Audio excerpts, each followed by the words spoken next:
설날 연휴 잘 보내셨습니까? 네, 모처럼 가족들과 아마 좋은 시간 가지셨을 줄로 믿습니다. 오늘은 설날 연휴 끝자락에 이제 주일이고 그래서 조금 가벼운 주제, 그렇지만 우리가 많이 소홀했고, 그렇지만 또 어떻게 본다면 좀 중요한 주제인 그 가정에 대해서 한번 이야기를 나눠볼까 합니다. 미국의 유명한 그 목사님이신 찰스 스윈돌이라는 목사님은 이 가정에 대해서 어떻게 말씀을 하냐면 문명의 그 맥박은 가정의 심장 박동에서 결정된다. 이렇게 그 말씀하고 있습니다. 이 가정이 돼가는 대로 모든 것이 돼간다는 그런 뜻이겠죠. 그래서 다시 한번 말씀드리면 이 가정이라는 이런 심장이 있는데 그 심장이 어떻게 뛰느냐에 따라서 우리 문명의 맥박이 좌우된다는 것입니다. 그래서 가정이 잘 되면 모든 것이 다 잘 된다는 것이죠. 가정이 잘 되면 교회도 잘 되고요. 가정이 잘 되면 직장도 잘 되고, 가정이 잘 되면 사회도 잘 되고, 가정이 잘 되면 국가도 잘 됩니다. 왜냐하면 하나님께서 하나님의 통치가 가정에서부터 이루어지기 때문에 그런 것이죠. 하나님께서 세우신 그 기관이 여러 가지가 있는데 최초에 세우신 기관이 가정입니다. 태초에 하나님께서는 이 가정을 세우셨어요. 그래서 오늘날 우리가 참 현대 가정들이 죄로 인해서 많이 변질되어 있는데 오늘 창세기 1장과 2장, 또 3장의 태초의 가정을 우리가 한번 비교함으로써 우리의 삶의 지혜를 한번 찾아보고자 하는 것입니다.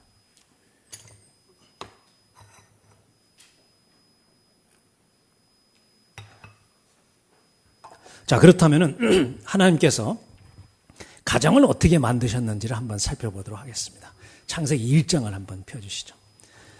창세기 1장을 보게 되면은 하나님께서 천지 우주 만물을 창조한 계략이 나옵니다. 첫째 날에는 빛을 창조하시고 하나님이 좋았더라 이렇게 소감을 발표하시고, 둘째 날에는 이제 궁창의 위물과 아랫물을 창조하시고, 셋째 날에는 각종 씨 맺는 채소와 그 다음에 과일나무를 창조하시고 하나님이 기뻐서 어쩔 줄을 모르십니다. 왜 그러냐면 하나님께서는 이 창조의 센터에 여섯째 날 창조할 인간이 있었기 때문에 첫째 날, 둘째 날, 셋째 날 창조하시고 좋았더라 이렇게 하나님의 소감을 발표하시는 것을 볼 수가 있습니다. 넷째 날에는 해와 달을 창조하시고 기뻐하셨고요. 또 다섯째 날은 참 공중의 새와 또 바다의 물고기, 또 기는 여러 가지 짐승 생물들을 창조하시고 또 기뻐하셨어요. 맨 마지막 날 여섯째 날에는 이제 가축과 동물을 창조하시고 기뻐하셨고, 또 맨 마지막에 하나님은 자기 형상 곧 하나님의 형상대로 사람을 창조하시고 하나님이 참 좋았더라, 기뻐했더라 이렇게 표현하시는데 보통 날하고 좀 틀리게 표현을 하시죠. 그렇죠? 31절에 보게 되면 어떻게 표현을? 심히 기뻐하셨다 하는 것입니다. 심히 좋아하셨더라. 그런데 하나님께서 지으신 이 우주 만물이 참 하나님 보시기에 이렇게 좋았어요. 참 좋았는데 유독 좋지 않았다는 게 한 가지가 있습니다. 창세기 2장 18절에 좋지 않은 게 나옵니다. 2장 18절에 보게 되면 여호와 하나님이 가라사대 사람이 독초하는 것이 좋지 않다는 것입니다. 그래서 내가 그를 위하여 돕는 배필을 짓겠다고 하시면서 결국 하나님은 아담이 잠든 사이에 아담의 갈비뼈 한 대를 취하셔서 하와를 창조하시고 아담과 하와를 결혼시키는 것을 볼 수가 있습니다. 그렇다면 하나님께서 왜 사람이 독초하는 것이 좋지 않다고 하셨을까 하는 것입니다. 하나님의 속성 중에는 여러 가지가 있지만 대표적인 하나님 그러면 우리가 사도 요한이 말씀하신 대로 하나님은 사랑이시다 이렇게 우리가 하나님의 속성을 이렇게 나타낼 수가 있습니다. 그래서 하나님은 사랑을 주기를 좋아하시고 또 사랑을 받기를 좋아하십니다. 그런데 하나님의 형상대로 창조한 인간 역시 사랑을 주기를 좋아하고 사랑을 받기를 좋아해요. 그런데 이런 사랑을 주고받는 데는 대상이 있어야 되는 것이죠. 그렇죠? 대상이 없으면 인간은 한없이 외롭습니다. 그런데 지금 아담을 보게 되면 사랑을 나눌 대상이 없는 게 문제인 것이죠. 그리고 하나님이 인간을 창조했을 때 창세기 2장 7절 한번 보시게 되면 하나님이 흙으로 사람을 지으시고 거기에 생기를 불어넣어서 생명이 됐다라고 이렇게 말씀하시고 계시는데, 이 말씀을 좀 살펴보면은 우리 인간은 근본적으로 영적인 부분과 육적인 부분으로 구성되어 있다. 이렇게 우리가 볼 수가 있습니다. 그렇기 때문에 아담의 사랑이 만족되기 위해서는 영적인 사랑과 육적인 사랑이 동시에 만족이 돼야 되는 것이죠. 그런데 현재 아담은 지금 혼자이기 때문에, 물론 이제 아담이 하나님과 이제 교제를 통해서 하나님의 말씀을 듣고 말씀에 순종하고, 또 오늘날 우리들도 하나님과 교제를 통해서 하나님의 사랑을 서로 주고받습니다. 그런데 창세기의 아담은 혼자이기 때문에 그런 육적인 사랑을 우리가 만족시킬 수가 없는 것이죠.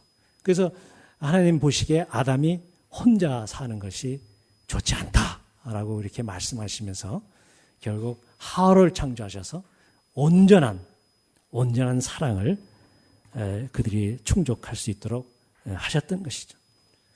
즉 가정을 이루어 주신 것입니다. 한마디로 가정을 통해서 우리는 영적 사랑과 육적 사랑이 만족된다고 볼 수가 있겠습니다.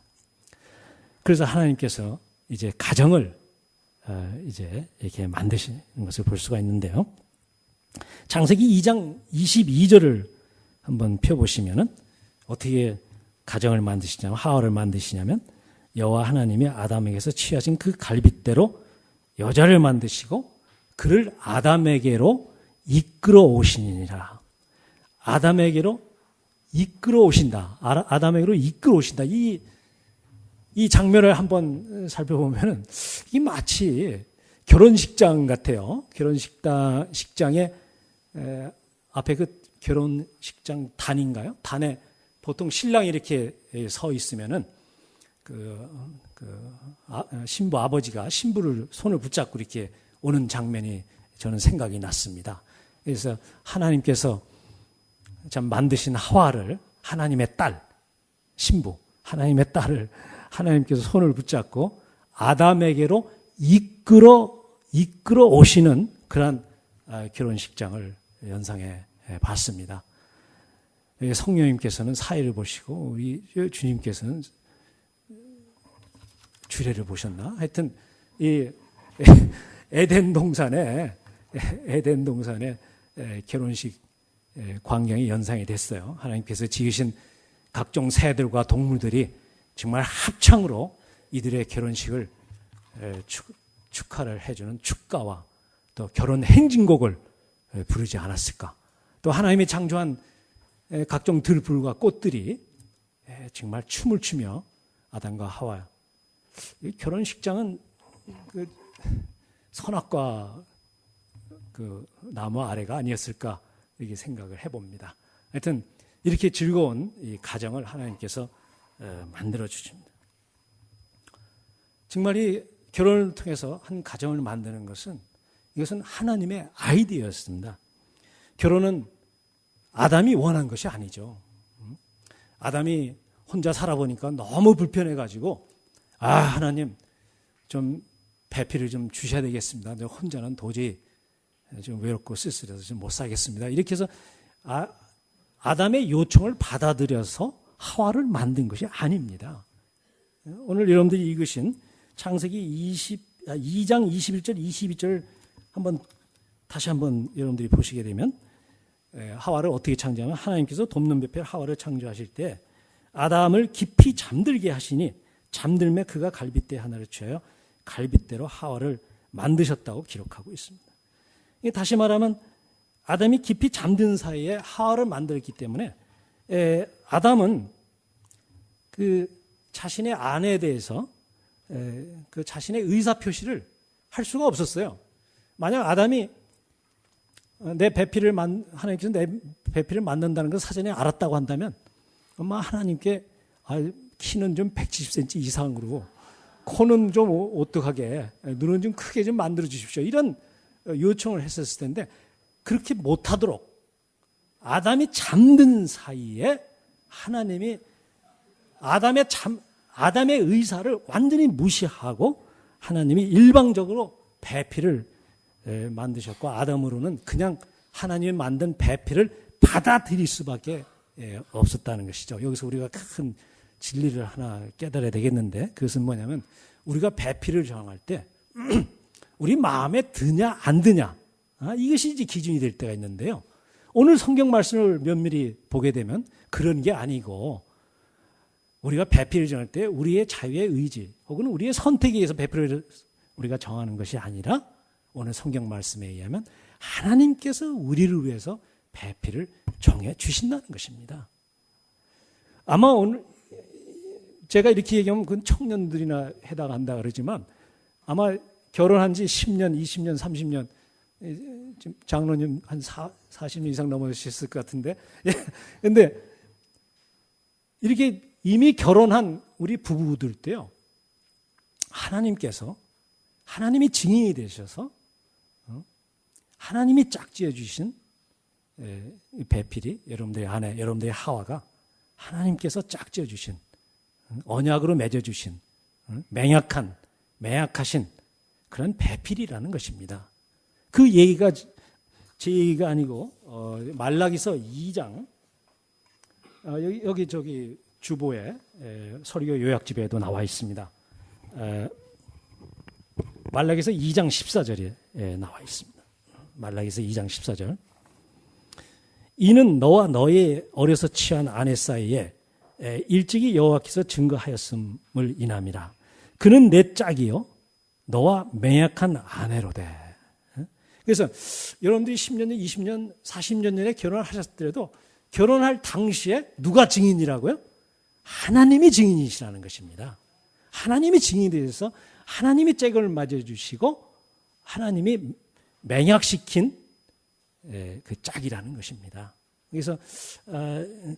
그래서 이제 이것을 뭐라고 표현하냐면 언약 결혼이라는 말을 사용하기도 해요. 언약 결혼. 처음 들어보시나요? 언약 결혼. 여러분들의 하와, 여러분들의 아내, 여러분들의 배우자, 여러분들의 배필은 언약 결혼으로 맺어진 하나님이 짝지어 주신 배필이라는 것입니다. 그래서 우리 주님께서도 마태복음 19장 6절에서 주님께서 뭐라고 말씀하시냐면 하나님이 짝지어 주신 것을 사람이 나눌 수 없느니라라고 말씀을 하고 계십니다.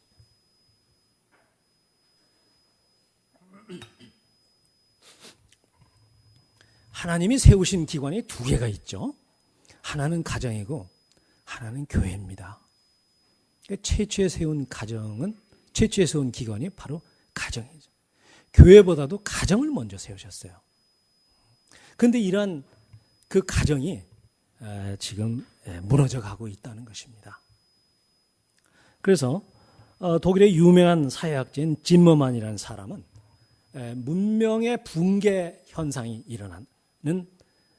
문명의 붕괴가 일어날 때 11가지의 독특한 현상이 일어난다는 거예요.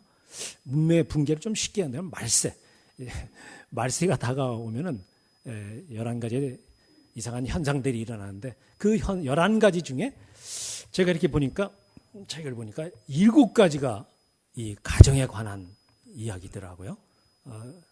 좀 여러분들과 한번 나눠보도록 하겠습니다. 첫 번째가 이제 결혼식의 의미의 태도입니다. 결혼식의 의미. 결혼식을 할 필요가 없다는 거죠. 젊은 남녀들이 서로 좋은데 뭐하러 결혼식을 하나? 그냥 사는 것입니다. 그래서 유럽에서는 이미 한 20년, 30년 전에 벌써 유행이 되어 있고 오늘날에 대학가의 원룸에 이러한 풍조가 지금 만연되어 있습니다. 두 번째는 이혼이 증가된다. 이혼이 우리나라 지금 50%까지 지금 육박하고 있는 시점이고요.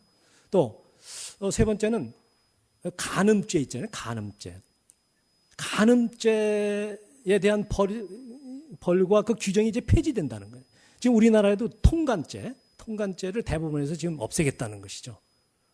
참 통간죄나 간음죄 이런 것이 없어지면 어떻게 될지 정말 말이죠. 예. 그리고 네 번째는 성도착증의 증례라고 얘기할까요? 그 성폭행, 또 성추행 이러한 단어들이 지금 오늘날 매스컴을 도배하고 있습니다.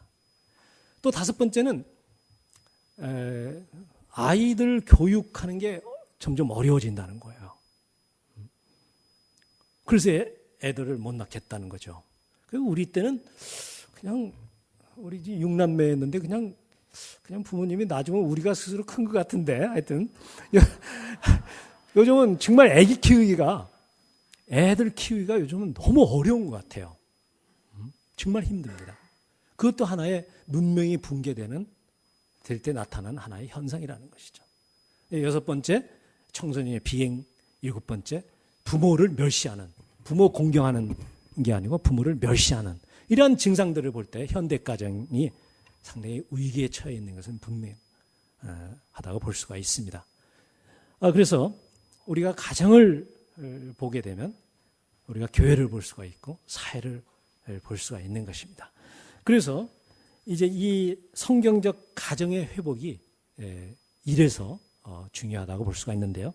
그 첫 번째는 가정은 하나님의 나라의 확장의 기초가 되기 때문에 중요하다는 것이죠.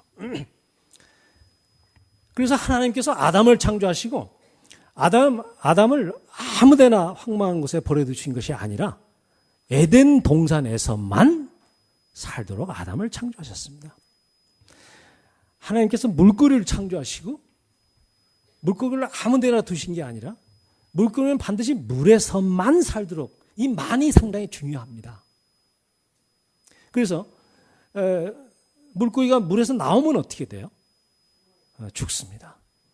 우리 인간도 에덴 동산에서 나오면 혹은 에덴에서 쫓겨나면 우리 인간은 죽습니다. 여러분들 지금 현재 에덴 동산 안에서 살고 계십니까? 에덴 동산 밖에서 살고 계십니까? 대답을 잘 못하시네.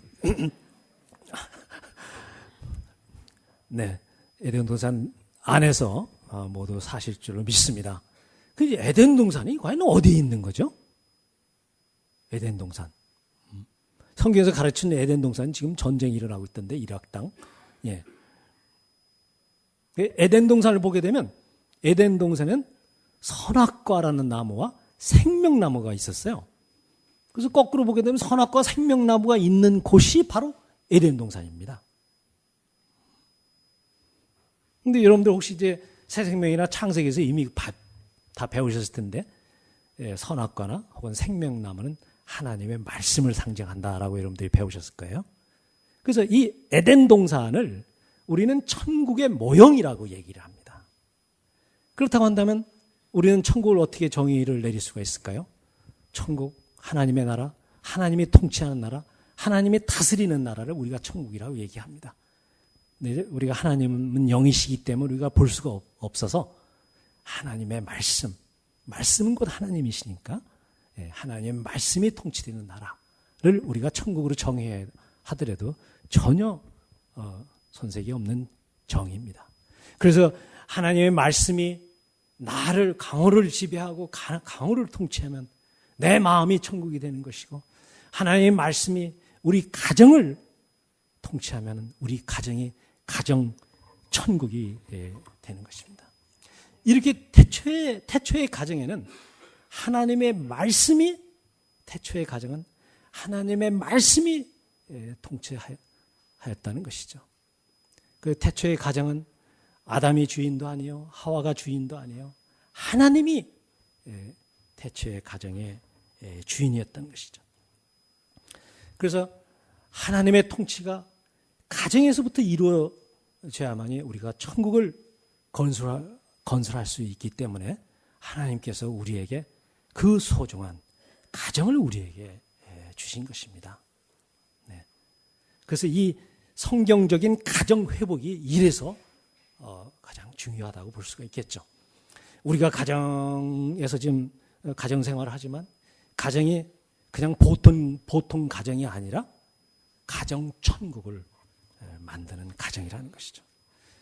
그리고 이 가정에게 하나님께서 이 사명을 주시는데 그 사명을 한번 보게 되면 창세기 1장 28절을 보게 되면 생육하고 번성하라, 땅을 정복하라, 공중의 새와 또 바다의 물고기와 땅에 기는 모든 생물을 다스리라는 사명을 주십니다. 또 창세기 2장 15절에는 어떤 사명을 주시냐면 다스리고 지켜라, 에덴 동산을 다스리고 지켜라 라는 사명을 주십니다. 그 창세기 1장 28절과 창세기 2장 15절의 하나님의 사명을 요약하면 에덴 동산을 가꾸고 유지하고 다스리고 지키라는 청지기로서의 사명을 우리에게 주신 것입니다. 태초의 가정에는 뭐가 있었다고요? 사명이 있었다는 것입니다. 이와 마찬가지로 오늘날 여러분들이 운영하고 있는 이 가정에도 가정천국을 이루라는 사명이 있고 그 가정천국을 유지하고 지키라는 사명이 있다는 것입니다. 이 사명을 완수해야만이 우리는 하나님의 주신 그 행복을 누릴 수가 있는 것입니다. 나는 오늘 이 아침에 우리 새누리 가족 모두가 하나님께서 주신 이런 가정의 사명을 다시 한번 인식하고 천국을 건설할 뿐만 아니라 이 가정 천국을 유지해 나가는, 계속적으로 유지해 나가는, 지켜 나가는 여러분 모두가 되기를 주의 이름으로 축원하는 바입니다. 가정 천국을 유지해 나간다는 거, 이게 참 쉬운 문제는 아닌 것 같아요. 조그만 중소기업도 유지해 나기가 얼마나 어렵습니까? 환율이 변동되고 수입 수출 제품을 만들어도 팔리지도 않고 참 유지해 나간다. 그래서 사업하는 친구들한테도 요즘 어떠냐 이렇게 물어보면 뭐 그냥 유지해 나가. 그 유지해 나간다는 그 자체가 성공하는 것입니다. 그래서 여러분들이 천국 가정을 만드셨을 텐데 만드시면서 유지하고 잘 지켜 나길 바랍니다. 두 번째 가정은 가정은 교회의 기초가 되기 때문에 가정의 회복이 중요하다는 것이죠. 오늘날 포스트 모더니즘에 살고 있다 이렇게 얘기하는데 포스트 모더니즘을 대표하는 두 단어를 얘기한다면 그것은 해체와 분리라고 말할 수가 있습니다. 그래서 포스트 모더니즘의 이 가정이라고 한다면 가정의 분리와 해체를 의미하는데 그럼 분리되고 해체된 가정을 한번 예를 한번 들어보도록 하겠습니다. 지금 현재 아까도 말씀드렸지만 이혼율이 50%를 육박하면서 우리가 돌싱남, 돌싱녀, 또 싱글맘, 싱글데드가 이런 귀한 가정들이 지금 많이 늘어나고 있습니다. 또 이 수입은 2배인데 왜냐하면 남편과 아내가 같이 벌기 때문에 수입은 2배인데 아기는 갖지 않겠다는 것이죠. 딩크족이라고 하는데 D-I-N-K 혹시 딩크족 들어보셨어요? D-I-N-K 처음 들어보시나? 예, 딩크족 더블 인컴 노 키드입니다. 딩크족. 딩크족이 지금 늘고 있어요. 인컴은 많은데 수입은 많은데 아기는 낳지 않겠다. 딩크펫족이 있습니다. 수입은 2배, 2배이면서 아기 대신 애완동물을 기르겠다 하는 거죠. 딩크펫족. 네. 그 다음에 부모가 맞벌이를 하기 때문에 자녀들은 누가 기르냐면 할아버지나 할머니가 길러요. 그래서 이런 가정을 우리가 조손족이라고 조손족 가정이라고 얘기를 합니다. 이게 발음을 잘 하셔야 돼요. 조선족이 아니고 조손족 할아버지나 할머니가 아기를 키우는 그러한 가정을 우리가 조손족 가정이라고 얘기를 합니다. 그리고 이제 결혼을 하지 않고 나 혼자 살겠다. 나홀로 가정. 오늘날 우리 세대에 아주 두드러진 이 숫자가 증가되고 있는 것이 바로 나홀로 가정입니다. 또 아직까지 우리가 동의를 하지 않지만은 동성 가족, 우리 사회는 아직 동의를 하지 않았지만은요, 동성 가족도 이 가족에 포함이 됩니다. 저도 그러고 보니까 50세기가 되기도 전에 가족의 해체, 가족의 분리를 저도 경험했어요. 우리 아이들이 뭐 진학을 목표로 해서 집을 떠나게 되더라고요. 그러니까 빈집에 저와 제 아내만 남고 빈 둥지가 돼서 가정의 해체와 가족의 분리를 지금까지도 경험하고 살고 있습니다. 그렇다고 한다면 앞서 열거한 이러한 가정들이 말이죠. 이제 하다 보니까 너무 이제 외롭다는 거죠. 외로워서 이제 새로운 그 가족을 찾게 되고 또 가정을 찾게 됐습니다. 그래서 이것을 우리가 대안가정이라고 얘기를 하죠. 대안가정. 영어로는 심리학자들이 얘기할 때 이 대안가정을 확장된 가족이라고 얘기를 하죠. extended family라고 이렇게 얘기를 합니다. 그래서 우리가 목장교회를 확장된 가족이라고 표현하지 않습니까? 그래서 오늘날 이렇게 참 소외되고 외로운 가정의 대안가정으로 누가 과연 이들의 대안가정이 될 수 있느냐는 거죠. 그것은 바로 목장교회밖에 없다는 것입니다. 목장교회가 유일하게 이들의 대안가족이 될 수가 있다는 것입니다. 그래서 그들도 하나님 아버지라고 부르고 있고 나도 하나님 아버지라고 부르고 있기 때문에 동일한 하나님 아버지를 모시고 있는 우리들이기 때문에 가족이 될 수가 있는 것이죠. 그렇죠? 그래서 우리가 이 목장교회의 중요성을 여기서도 우리가 살펴볼 수가 있는데요. 그래서 확장된 가족 공동체라는 것입니다. 그래서 초대교회를 보게 되면 초대교회는 그 집에서 교회로 모이고 있었어요. 예를 들면 골로새 교회 같은 경우에는 어떻게 되죠? 빌레몬의 집에 모인 교회에게 문안하노니 이런 표현을 쓰지 않습니까? 그래서 확장된 가족 공동체가 어디서 모이고 있었냐면 빌레몬의 집에서, 빌레몬의 가정집에서 모이고 있었습니다. 또 빌립보 교회는 어떤가요? 자주색 장사 루디아의 집에서 교회로 모이고 있었던 것이죠. 그렇죠? 에베소 교회는요, 브리스길라와 아굴라의 집에서 교회로 모이고 있었다는 것입니다. 그래서 이 목장 교회들이 정말 복음으로 좀 1세기에서 3세기까지 전 세계를 변화시켰는데 그것은 바로 가정집이 교회가 됐는데 그 이면에는 뭐라고요? 확장된 가족으로서 가족의 유대감을 이제 갖게 된 것이죠. 자, 세 번째는 가정은 사회의 기초를 형성하기 때문에 중요합니다. 가정은 인간의 지상생활의 센터입니다. 우리는 가정에서 태어나서 가정에서 자라고 가정에서 훈련을 받습니다. 그리고 가정에서 죽습니다. 그리고 우리 일상생활을 보게 되면 우리가 아침에 일어나서 참 가정에서 일어나서 또 직장을 나가고 직장에서 일하는 것도 가정을 위해서 우리가 일을 합니다. 그 일 끝난 다음에 다시 가정으로 되돌아와서 가정에서 안식과 편안함과 쉼을 얻습니다.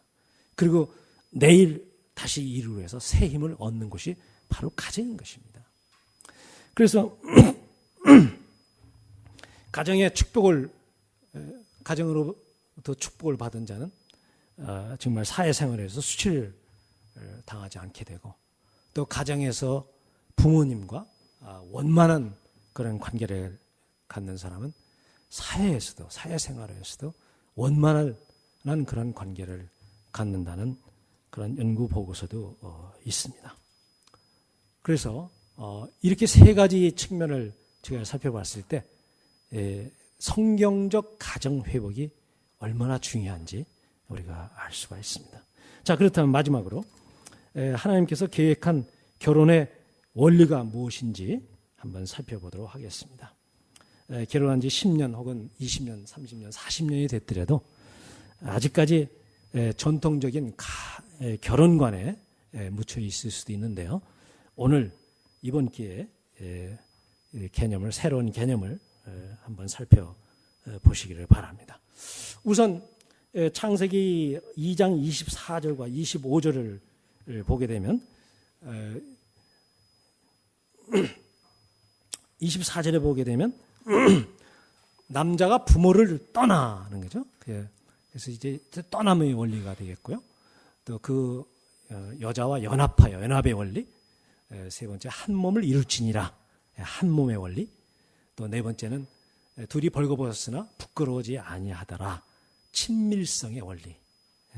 네 가지의 원리가 하나님께서 가정을 이룰 때 그 가정의 근본 원리에 들어 있습니다. 우선 떠남의 원리죠. 그래서 우리는 이제 그 부모를 떠나야 되는데 남자가 그 부모를 떠나. 이 정서적으로 떠날 뿐만 아니라 좀 육체적으로 또 가장 중요한 건 경제적으로 우리가 떠나야 됩니다. 그래서 옛날에는 출가 외인이라고 해서 시집간 사람을 자기 가족으로 여기지 않았잖아요. 또 이런 말도 있었어요. 제 머릿속에 기억에 남는 것은 변소와 처갓집과 변소는 멀수록 좋다라는 말도 제가 들으면서 살았던 것 같은데, 근데 요즘은 그렇지 않습니다. 처갓집과 화장실은 가까울수록 좋습니다. 아까 대한가정, 우리가 포스트 모더니즘의 가족의 해체, 가족의 분리 상황에서 요즘은 사돈도 우리 가족이 돼요. 그렇지 않습니까? 네. 그래서 그렇지만은 남자가 부모를 떠나야 되는 이 경제적으로 떠나는 게 상당히 중요한데 좀 또 다 잘 사다 보니까 뭐 그냥 집에 있으면 부모님들이 용돈도 주고 밥도 세끼 잘 먹여줍니다. 그러니까 이 젊은이들이 부모를 떠날 생각을 하지 않는다는 것이 문제입니다. 두 번째, 그 아내와 연합한다는 거죠. 연합의 원리죠. 연합성의 원리. 이 연합한다는 것은 살이 뼈에 붙다라는 이제 그런 성경적 의미가 있는데, 문자적으로 볼 때는 악교로 두 물체를 붙이다라는 뜻이 있습니다. 그래서 악교로 두 물체를 붙였을 때 붙인 그 물체를 다시 띄려면은 상당히 어렵죠. 상처를 내지 않고는 뛸 수가 없는 그런 상태를 우리가 연합이다. 부부는 바로 그런 상태라. 그런 연합성의 원리가 결혼의 원리에 들어 있고요. 또 세 번째는 하나됨의 원리죠. 한 몸. 두 부부가 연합하여 한 몸을 이룰지니라. 하나됨의 원리입니다. 참 신비스러워요. 그렇죠? 어째 두 몸인데 어떻게 한 몸이라고 얘기하느냐. 참 신비스럽습니다. 이 결혼의 원리 중에 가장 신비스러운 것 중에 하나가 세 번째 원리, 한 몸의 원리예요. 어떻게 하나 될 수가 있을까? 그래서 아내가 슬퍼하면 나도 슬프고, 아내가 기뻐하면 내가 기쁘다는 것이죠. 그래서 아내를 기쁘게 해주는 것은 나를 기쁘게 하는 것이다. 아내를 슬프게 하는 것은 내가 슬퍼진다는 것. 네. 정말 여러분들 지금 현재 결혼 20년, 30년 다 되셨지만은 여러분들 지금 이 한몸됨의 원리, 두 부부가 하나인 아내가 아프면 여러분들 아프세요? 대답이 없으시네. 아내가 아프면 뭐 고소합니까? 어떻게?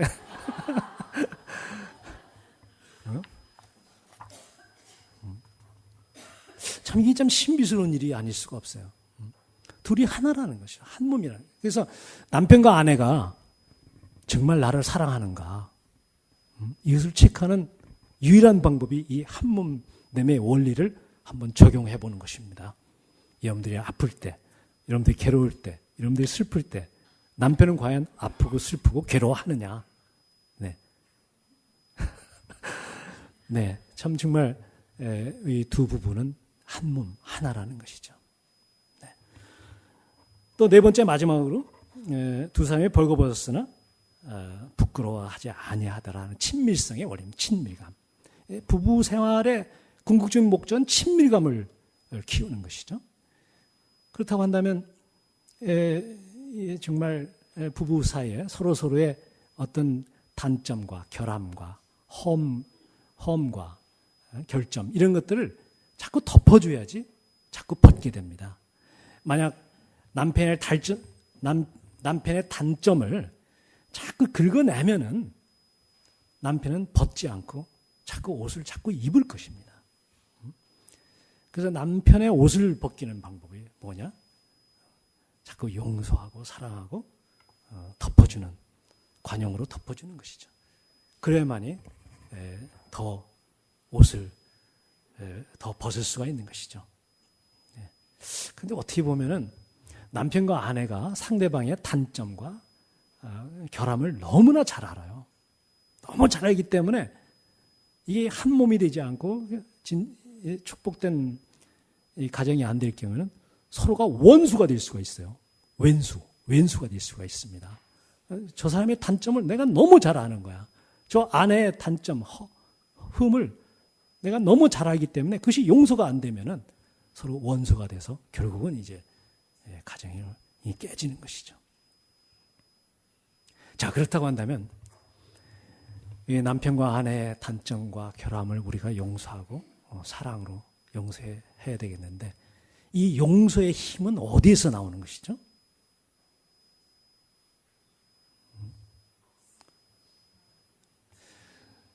우리는 사실상 우리 주님 앞에서도 우리는 헐헐 우리의 옷을 마음대로 벗어야 됩니다. 주님 앞에서 나의 죄를 참 고하고 참 주님께서 주시는 그 용서와 사랑을 가지고, 용서는 탕자의 심정을 가지고 우리가 부부의 단점과 결함을 우리가 감싸줘야 되는 것이죠.